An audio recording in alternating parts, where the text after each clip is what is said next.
up, family? It's always a privilege for me to chop it up with you every Sunday. So, man, I like to give a shout out to my new subscribers. Like it's a very small channel. It's a very small channel, but we're doing something big. Because we're doing something different from what other people are doing. That's why we're different because we want to stay different. So sometimes you got to be seeing us, sometimes edited, non-edited. Whatever, man. We're just trying to be who we are. But on the contrary, let's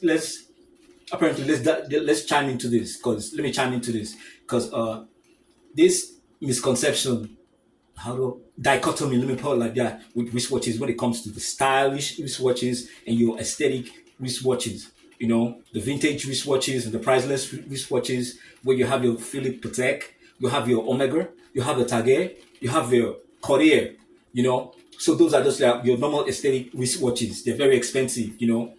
So, but for me, when it comes to style, if I were to distinguish between both of them, I'm gonna say do both if you have the resources. But most especially when it comes to style, I'm gonna stick to my normal traditional, like the ones that minimizes when it comes to my budget and everything and my style. So I'm gonna go like I'm gonna go with my rotary. That's where I'm wearing right now. I'm gonna go with my rotary.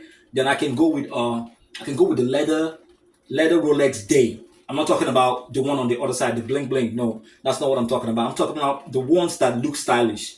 The Rolex, the Day Rolex. That comes. Some of them comes in leather, and some of them come. I prefer the ones that come in chain.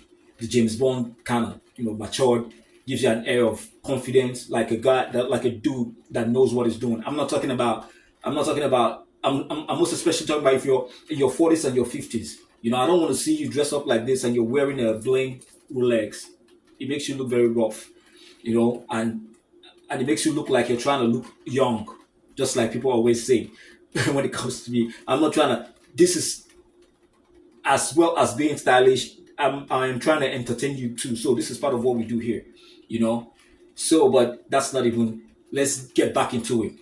So for me, dude. So the only good thing about expensive wristwatches like Hublot is that when you run out of cash, you can pawn them. That's one good thing about them because they're still priceless. Because they're still durable. It's kind of like it's more on the other side of the antique fashion kind of wristwatch. Those ones are very expensive, so you can actually do back and forth with them. That's all. But just keep it simple and stylish. Just go for a normal, like a normal formal